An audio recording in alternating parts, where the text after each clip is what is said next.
शहर के हाल।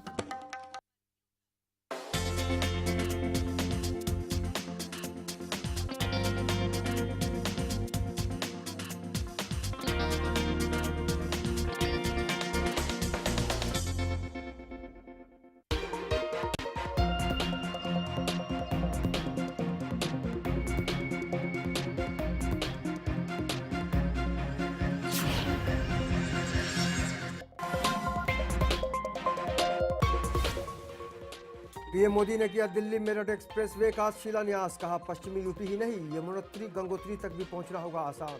संसद ठप करने का ठिकरा फोड़ा कांग्रेस के सिर।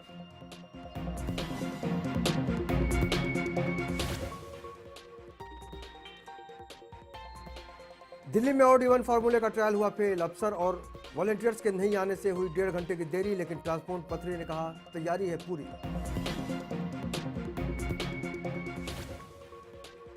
पाकिस्तानी मूल के गायक अदनान सामी की मुराद हुई पूरी। भारतीय नागरिकता की अर्जी सरकार ने किया मंजूर।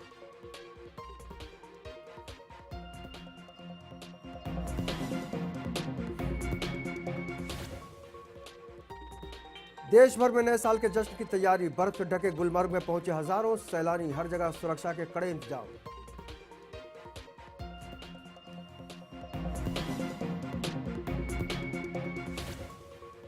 चार दिन में मालामाल हो गए शिरडी के साईं बाबा। क्रिसमस से अब तक 3.5 करोड़ का चढ़ा चढ़ावा।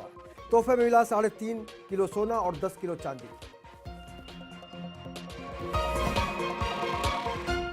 नमस्कार, मैं हूं अवनींद्र राजतोष। आपको बहुत बहुत स्वागत है आपका लेमन न्यूज में। सबसे पहले हम बात करेंगे आर्थिक मंदी की, जिसको लेकर चिंता व्यक्त की है अरुण जेटली ने, जो वित्त मंत्री हैं, और उन्होंने कहा कि नए साल की सबसे बड़ी चुनौती अगर कुछ होगी तो उससे निपटने की होगी। वैश्विक अर्थव्यवस्था की सुस्ती तथा निजी क्षेत्र को लेकर वित्त मंत्री अरुण जेटली का मानना है कि इनमें निवेश की कमी नए साल की मुख्य चुनौतियां होंगी। वित्त मंत्री ने कहा कि वर्ष समाप्त हो रहा है, अर्थव्यवस्था को चलाने वाले मौजूदा इंजन ही आगे भी कायम रहेंगे। इसके अलावा अर्थव्यवस्था को नीचे ले जाने वाले 3 पक्ष वैश्विक अर्थव्यवस्था, निजी क्षेत्र के निवेश में कमी और कृषि हैं। वित्त मंत्रालय ने इसी माह जारी मध्यावधि आर्थिक समीक्षा में सकल घरेलू उत्पाद की वृद्धि दर के अनुमान को घटाकर 7 से 7.5% कर दिया था। इससे पहले इस साल फरवरी में जारी आर्थिक समीक्षा में वृद्धि दर 8.1 से 8.5% रहने का अनुमान लगाया गया था। इसको लेकर अरुण जेटली ने कहा कि यदि हमारी कृषि अच्छी रहती है तो न केवल जीडीपी बेहतर होती, बल्कि इसका अन्य क्षेत्रों पर भी अच्छा परिणाम होता। अरुण जेटली ने इस बात पर जोर दिया कि अर्थव्यवस्था को वृद्धि के कई इंजनों की जरूरत है। वैश्विक अनुकूल रुझान भी इनमें से एक इंजन हो सकता था, जो दुर्भाग्यवश नहीं हो पाया है। एक तेजी से बढ़ता निजी क्षेत्र भी इंजन होता है, जो नहीं है। बम्पर कृषि क्षेत्र भी एक इंजन होता, जो नहीं है। ऐसे में आपको अन्य इंजनों पर निर्भर रहने की जरूरत है, जो निश्चित रूप से सार्वजनिक निवेश, एफडीआई, कुछ स्टार्टअप्स में निजी निवेश, दूरसंचार और कुछ खपत है।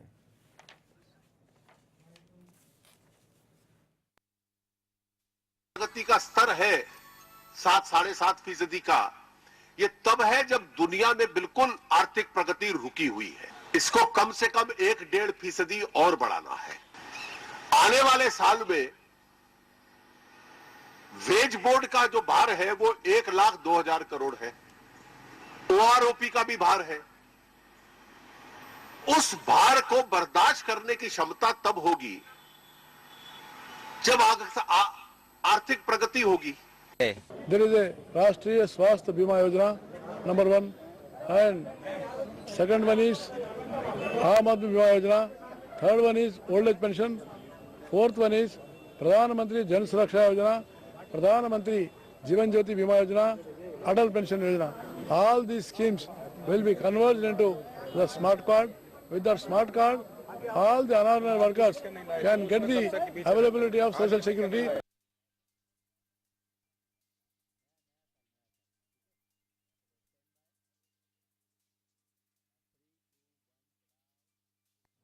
केंद्रीय वित्त मंत्री के बाद बात करेंगे महाराष्ट्र के वित्त मंत्री सुधीर मुनगंटीवार की, जिन्होंने सरकार की पराकाष्ठा को देखते हुए यह सोचा है कि उसकी पारदर्शिता बनाए रखना एक चुनौती होगी और सरकार उस पर अपना एक नज़रिया रखेगी। साथ ही उन्होंने देशवासियों को, खासकर महाराष्ट्र के सारे लोगों को नए साल की शुभकामनाएं दी हैं। वन मंत्री तथा वित्त मंत्री सुधीर मुनगंटीवार की देशवासियों को नए वर्ष की शुभकामनाओं के साथ साथ पारदर्शक सरकार के माध्यम से जनता को न्याय देने की अपील सामने आई है। 2015 को अलविदा कहते हुए 2016 आने में अब कुछ ही घंटे बचे हैं। ऐसे में वन मंत्री और वित्त मंत्री सुधीर मुनगंटीवार ने हमारे संवाददाता रशीद फदलानी से खास बातचीत में बताया कि देशवासियों को वो शुभकामनाएं दे रहे हैं और 2016 में वन विभाग की ओर से वृक्ष और वन्य प्राणी संवर्धन और संरक्षण पर विशेष ध्यान देंगे और इसके लिए उन्होंने अपना मन भी बनाया है। प्रशासन की गति बढ़ाते हुए उन्होंने कहा कि हम पारदर्शक सरकार और जनता के अधिकार को जनता तक पहुंचाने का भरोसा दिलाते हैं। नवीन वर्षाच्या मनापासून शुभकामना। या इंग्रजी वर्षाची सुरुवात आपण महाराष्ट्राला सुजगाम सुफगाम करण्याचा संकल्प घेऊन करूया। महाराष्ट्राच्या समस्या सोडवण्यासाठी आपण आपलंही योगदान देण्याचा प्रयत्न करूया। इंग्रजी नवीन वर्ष हे तुम्हाला सुखकारक व्हावं अशी मी ईश्वरचरणी प्रार्थना करतो व मनापासून आपल्याला सदिच्छा देतो। नवीन वर्षामध्ये वन विभाग म्हणून आम्ही वृक्ष संवर्धन, वृक्षाचं संरक्षण, वन्य प्राणी संवर्धन आणि संरक्षण या विषयावर विशेष लक्ष केंद्रित करणार आहोत। प्रशासनाची गती वाढावी, अत्याधुनिक तंत्रज्ञानाचा उपयोग करून जास्तीत जास्त लोकांना पारदर्शक सरकार आणि या सरकारच्या माध्यमातून त्यांचा अधिकार पोहोचवण्याच्या दृष्टिकोनातून आम्ही प्रयत्न करणार आहोत। अब बात करेंगे दिल्ली की, जहां सरकारी कर्मचारी सामूहिक छुट्टी पर चले गए हैं और इससे जाहिर सी बात है केंद्र सरकार और दिल्ली सरकार के बीच की जो खटपट है वो सामने आ रही है। दिल्ली सरकार और जंग के बीच जारी जंग अब दिल्ली के अधिकारियों को भी बगावती मूड अख्तियार करने पर मजबूर कर दिया है। दिल्ली सरकार में तैनात स्पेशल सचिव स्तर के 2 अधिकारियों के निलंबन से नाराज दानिश अधिकारियों ने गुरुवार को सामूहिक अवकाश पर जाने का फैसला किया। आपको बता दें कि यशपाल गर्ग और सुभाष चंद्रा नामक स्पेशल सचिव स्तर के 2 वरिष्ठ दानिश अधिकारियों को गृह मंत्री सत्येंद्र जैन ने निलंबित कर दिया। इन दोनों अधिकारियों के निलंबन से दानिश अधिकारियों में गहरी नाराजगी है और इसी वजह से दानिश अधिकारियों ने 31 दिसंबर को सामूहिक अवकाश पर जाने का फैसला किया। दिल्ली सहित देश के विभिन्न हिस्सों में तैनात कुल 472 दानिश अधिकारियों में से लगभग 300 अधिकारी दिल्ली में तैनात हैं। उन अधिकारियों की दलील है कि दिल्ली एक राष्ट्रीय राजधानी क्षेत्र है यानी एनसीटी। यहाँ पर पुलिस, लैंड और सेवाएं एलजी से संबंधित है। इस मामले में सरकार द्वारा लिए गए किसी भी फैसले को उपराज्यपाल की मंजूरी लेनी होती है, लेकिन बगैर एलजी की मंजूरी के ही सरकार की ओर से ऑर्डर जारी करने का दबाव डाला जा रहा था। दिल्ली सरकार ने जेल कर्मियों और सरकारी वकीलों के वेतन वृद्धि का फैसला किया था। दिल्ली कैबिनेट से मंजूरी मिलने के बाद यशपाल गर्ग और सुभाष चंद्रा को इस फैसले को लागू करने का निर्देश दिया गया। दोनों अधिकारियों ने दलील दी ये मामला एलजी से जुड़ा है। एलजी कार्यालय द्वारा इस मामले में फ़ोन भी किया गया है, अतः एलजी से मंजूरी मिलने के बाद इसे लागू कर दिया जाएगा। अधिकारियों का आरोप है कि इसी मामले को उनका निलंबन किया गया है, जो कि किसी भी सूरत में मान्य नहीं है और वो पूरी तरह से अनुचित है।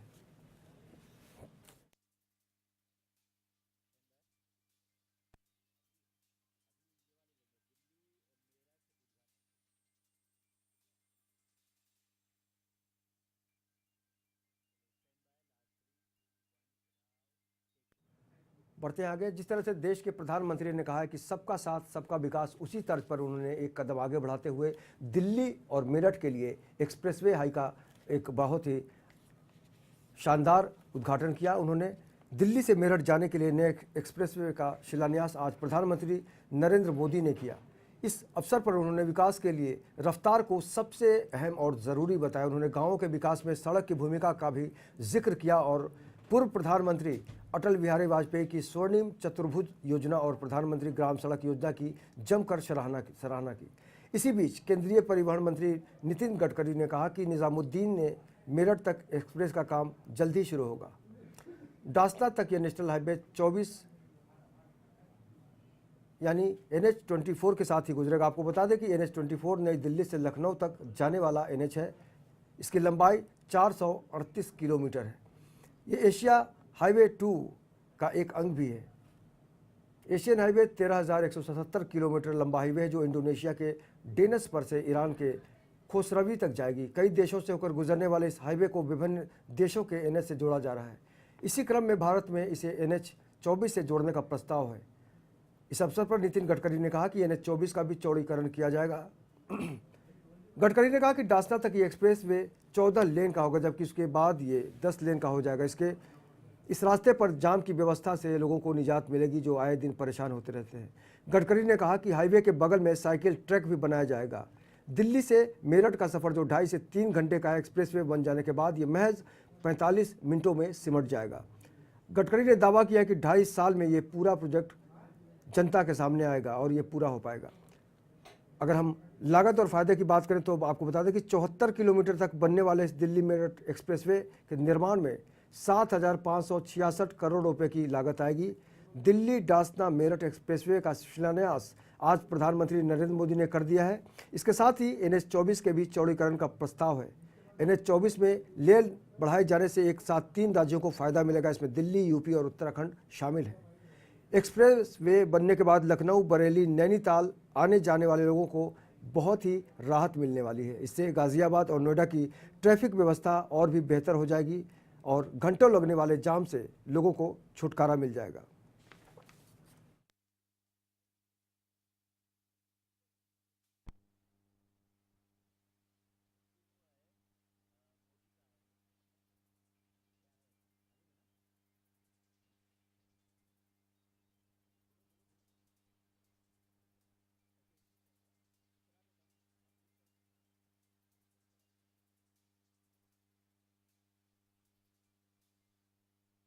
मेरठ को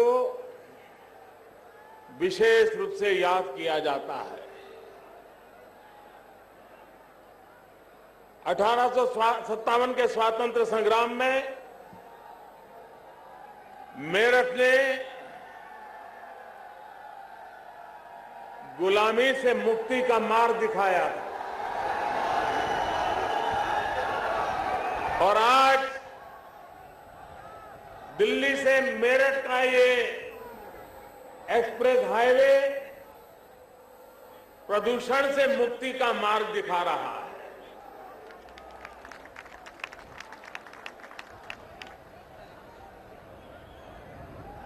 बदलते हुए वक्त में रफ्तार रुकने वाली नहीं है और रफ्तार की गति भी रुकने वाली नहीं है।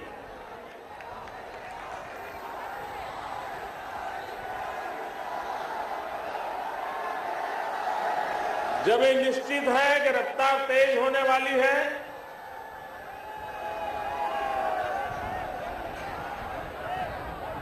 तो इंफ्रास्ट्रक्चर भी उसी रफ्तार के अनुकूल बनाना आवश्यक हो जाता है।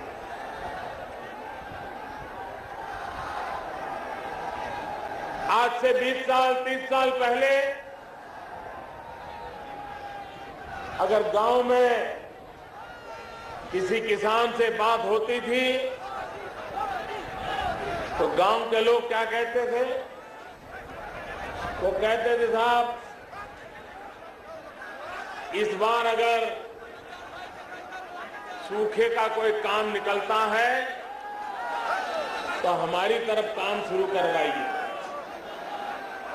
और कम से कम हमारे यहां मिट्टी का काम करवा दीजिए ताकि आने जाने के लिए रास्ते के नाते वो उपयोग में आ जाए।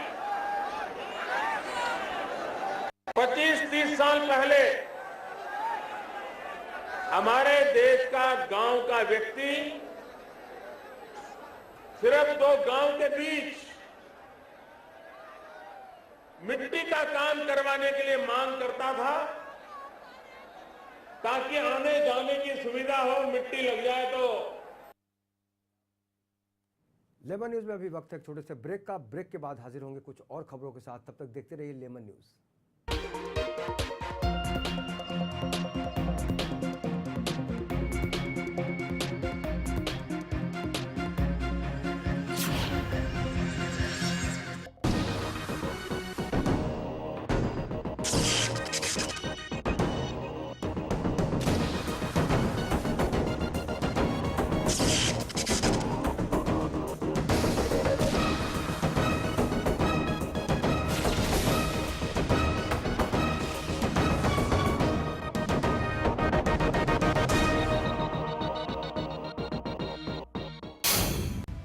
चैनल वन, हर खबरों में धड़कती है देश की धड़कन।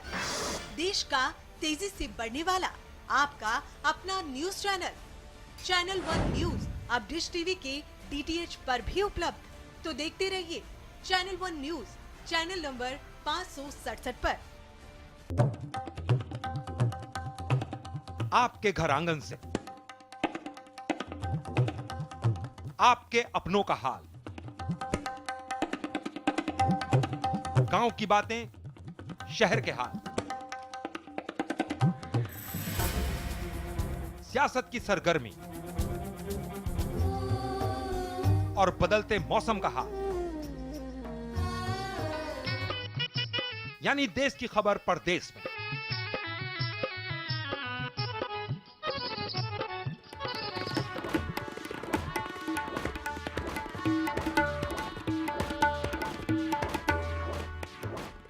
Purvanchal express. Hi, this is Zoa Morani. नमस्कार, मेरा नाम है सूरज Thapar. Hi, this is Poonam Jalan. Hi, मैं हूँ पद्मिनी कोल्हापुरे. Hi guys, मैं हूँ करण भाई। And you're watching Lemon News. आप देख रहे हैं lemon news. And you're watching Lemon News.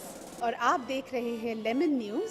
आप देख रहे हैं लेमन न्यूज और आप देख रहे हैं लेमन न्यूज। आपकी खबर हमारी नजर. आपकी खबर हमारी नजर. आपकी खबर हमारी नजर। आपकी खबर हमारी नजर. आपकी खबर हमारी नजर। देखते रहिए Lemon News. Lemon News. Lemon News. Lemon News. Lemon News Lemon news.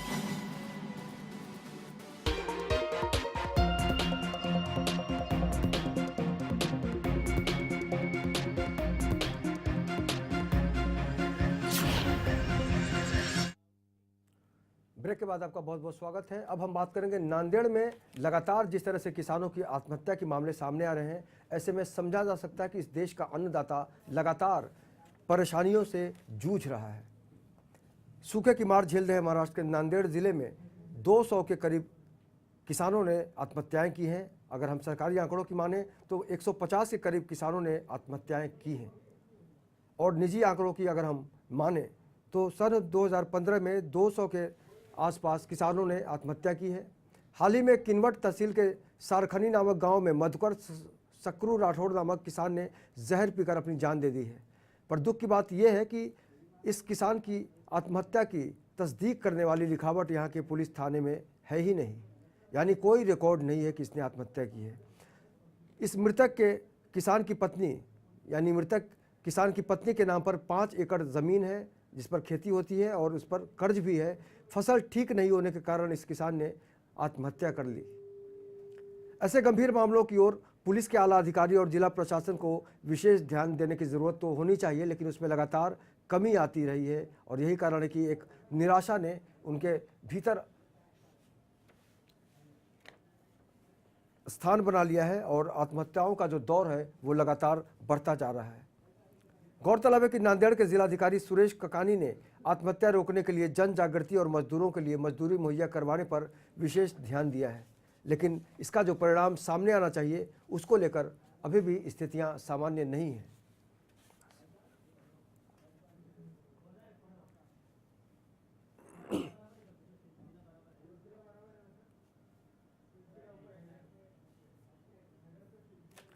छोटा में भी सी बड़ा।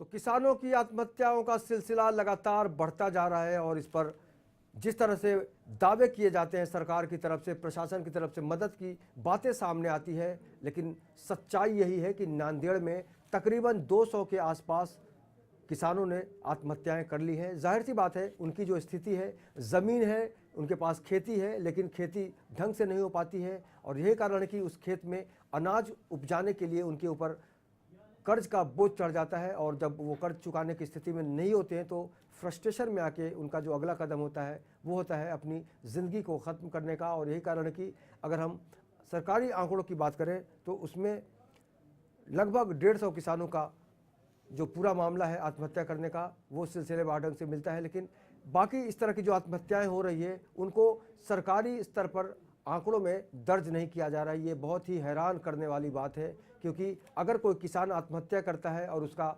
सरकारी आंकड़ा नहीं मिलता है, कोई रिकॉर्ड नहीं रहता है, तो समझा जा सकता है कि प्रशासन में किस कदर उदासीनता आ गई है।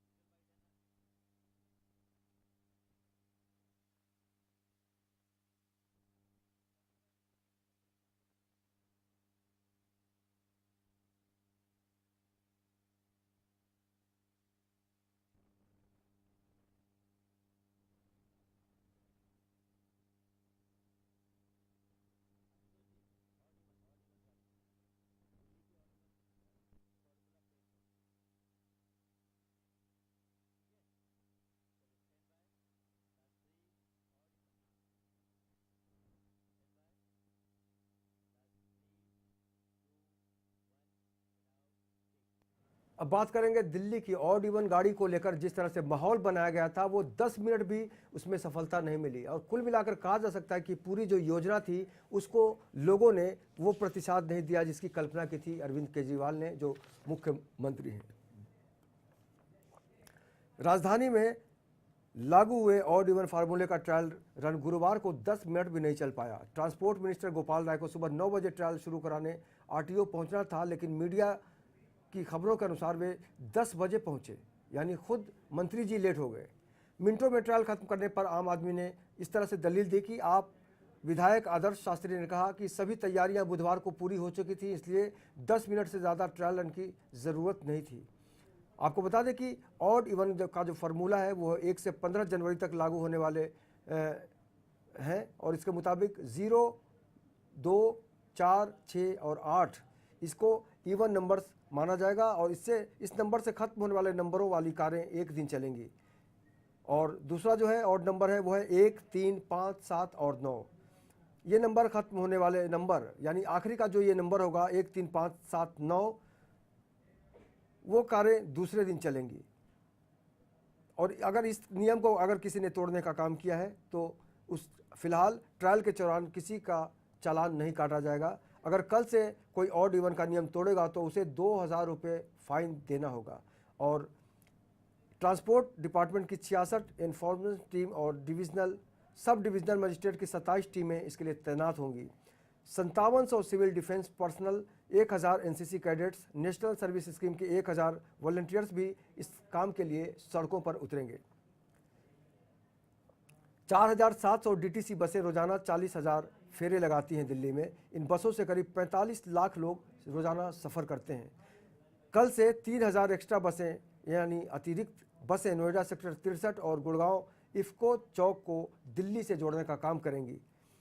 और मेट्रो का भी जो फेरा है, यानी उसकी जो स्पीड है वो तो सामान्य रहेगी, लेकिन उसकी जो फेरी है उसमें बढ़ोतरी की जाएगी। अभी 1282 कोच के साथ 216 ट्रेनें रोजाना 2.800 फेरे लगाती हैं। इनमें करीब 25 लाख लोग रोज़ाना सफ़र करते हैं। कल से ये ट्रेनें 70 बार फेरे ज़्यादा लगाएंगी। और अगर हम सरकार के प्लान की बात करें तो सरकार प्लान को सख्ती से लागू करने के लिए दिल्ली सरकार ने एमसीडी और डीएमआरसी समेत कई एजेंसियों को नोटिस जारी कर दिया है। दिल्ली सरकार ने इन एजेंसियों से कहा है कि वे ऑड इवन तारीखों के हिसाब से गाड़ियों की पार्किंग की परमिशन दें। तीनों एमसीडी के तहत करीब 250 ऑथराइज्ड यानी वैध पार्किंग हैं। तो कुल मिलाकर इस योजना में जिस तरह से दावे किए जा रहे थे, बड़ी बड़ी बातें हो रही थी, अंत में उसका पूरा जो क्लाइमेक्स हुआ वो पूरी तरह से फेल हो गया।